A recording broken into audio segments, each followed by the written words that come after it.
Safra de soja do Brasil vem com tudo e os preços devem se manter na calmaria. Vlamir Brandalize comenta pra gente. Acompanhe o Paracatu Rural na sua Smart TV, no smartphone, no computador, pelo YouTube. Pesquise Paracatu Rural, inscreva-se em nosso canal e marque o sininho. Se puder, contribua com o nosso trabalho clicando no coraçãozinho no Valeu.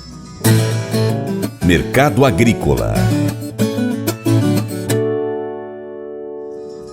A produção de soja no Brasil alcançou 154,39 milhões de toneladas no ano 24, crescimento de 0,6% em relação à última estimativa. Os dados foram divulgados pela Associação Brasileira das Indústrias de Óleos Vegetais, a Biov, que também revisou para cima o volume de esmagamento, que chegou a 55,8 milhões de toneladas, alta de 0,7%.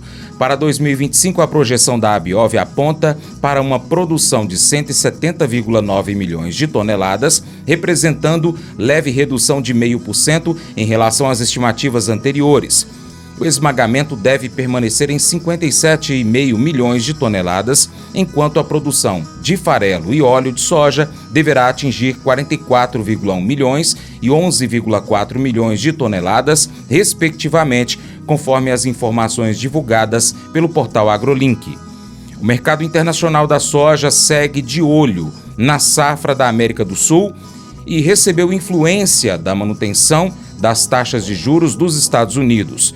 Vlamir Brandalize, da Brandalize Consulting, destaca que as cotações em Chicago ficaram na calmaria após a projeção mais recente da Biov apontar para uma safra de 170 milhões de toneladas para o Brasil. Começamos o comentário de hoje com situação da soja do mercado internacional. Soja lá em Chicago continua suportando bem os $10 de base de suporte e continua forte a resistência lá no 10,5. O mercado dessa semana um pouco mais calmo. O mercado estava de olho na expectativa aí que tivesse alguma mudança na questão dos juros americanos, que influencia a economia global, mas o FED, Federal Reserve, ele manteve a taxa de juros americanas na mesma banda que estava, de 4,25% a 4,5% ao ano.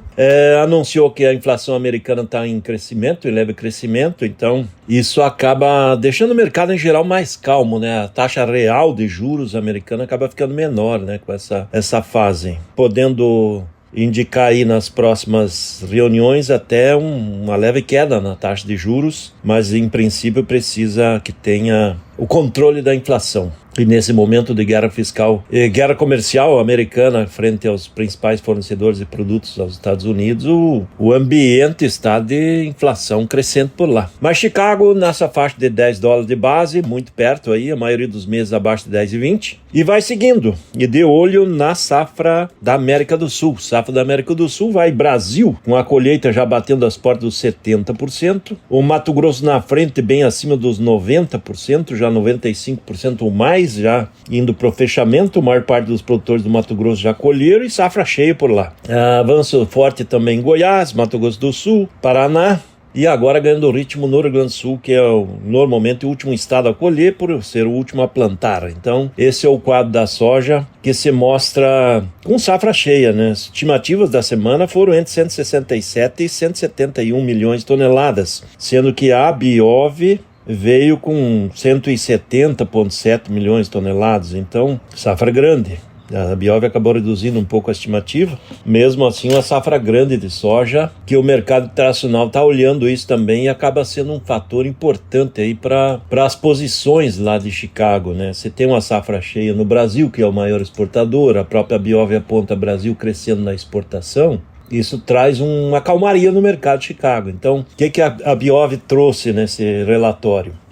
Safra brasileira em 171,7 milhões de toneladas, era 171,9 no mês passado, 171,7 agora, era 171,9. A Biov aponta aí 106,1 milhões de toneladas de exportação do grão, 23,6 milhões de toneladas de farelo e 1,1 milhão de toneladas de exportação do óleo. Então esse é o quadro projetado aí nessa semana pela Biov com relação ao quadro da soja. Mercado interno segue também projetando que a safra vai ficar muito perto de 170 milhões de toneladas, mesmo com as perdas crescentes que tem no Rio Grande do Sul, em função das produtividades médias melhores em Goiás, Mato Grosso e grande parte aí de Minas Gerais, São Paulo, que tiveram safras dentro da normalidade, né? E também a safra do Norte e Nordeste também dentro do normal para o período. Então, grande safra brasileira, o fluxo na exportação segue forte, como a gente já tinha comentado, né? Já estamos com um recorde histórico de embarque. As expectativas que nesse momento já estamos agora com mais de 11 milhões de toneladas de soja embarcadas nesse mês de novembro, de março, aliás, e já muito perto das 12,6 milhões de toneladas que foi embarcado no março todo o ano passado. Então, o ritmo dos embarques é recorde da soja e segue forte aí na exportação como grande produto de internalização de recursos, né? Então, esse é o quadro do mercado da soja, que segue com a colheita. Produtores, nesse momento, passando de 85 milhões de toneladas negociadas, alguns indicativos já falando em 87 milhões de toneladas negociadas, de uma safra aí, vamos arredondar para 170. Então estamos aí 52% da safra já negociada nesse momento, frente ao que seria normal dos últimos 5 anos, uns 46%, que seria a média, né, dos últimos anos, negociados agora nesse período de março, né? Então esse é o quadro da nossa amiga soja. Prêmio segue fortíssimo, né?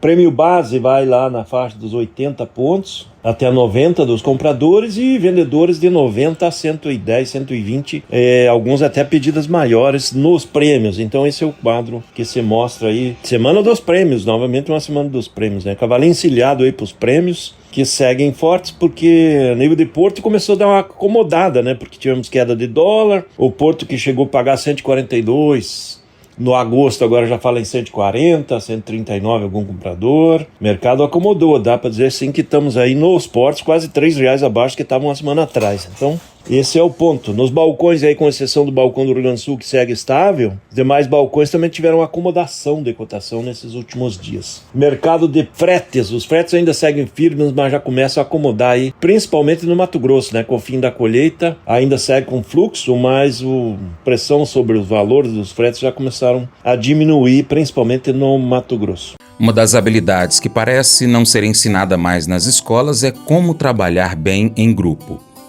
Mas é uma das habilidades mais importantes a aprender se você quiser se tornar uma pessoa feliz. Se você não trabalha bem com outras pessoas, você será infeliz em boa parte da sua vida. O que você precisa aprender então para trabalhar com outras pessoas? Vamos lá. Primeiro, você precisa aprender a cooperar com os outros. A igreja é a família de Deus. Nós somos irmãos e irmãs com as pessoas que ministramos, que adoramos juntos. Devemos tratá-los como tal. Também é uma irmandade, onde nós trabalhamos e servimos juntos com um objetivo comum, a grande comissão. Nós também estamos na mesma luta contra Satanás e precisamos nos apoiar. Precisamos nos defender e nos encorajar uns aos outros. O melhor lugar para aprender a cooperar com os outros, então, é na igreja. Segundo, você precisa aprender a ser atencioso. Esta é a chave para a felicidade. Quanto mais atencioso você aprende a ser sobre as necessidades, dúvidas, medos de outras pessoas, mais feliz você será. Se você não tiver consideração, terá uma união infeliz, por exemplo. A Bíblia diz em 1 Coríntios capítulo 1, verso 10: Irmãos, em nome do nosso Senhor Jesus Cristo, suplico que todos concordem uns com os outros no que falam, e que não haja divisões entre vocês. Antes, que todos estejam unidos em um só pensamento e em um só parecer. Nenhum de nós é, por natureza, uma pessoa atenciosa, porque tendemos a pensar em nós mesmos primeiro e não nas necessidades dos outros. Cultivar uma vida em comum dá trabalho, e aprender a conviver e também a trabalhar bem com os outros exige prática. Como um jardim que requer cultivo para dar frutos, você verá como o seu esforço produz frutos de felicidade e relacionamentos fortes. Esse devocional faz parte do plano de estudos Hábitos de Felicidade do aplicativo bíblia.com. Muito obrigado pela sua atenção, Deus te abençoe e até o próximo encontro. Tchau, tchau.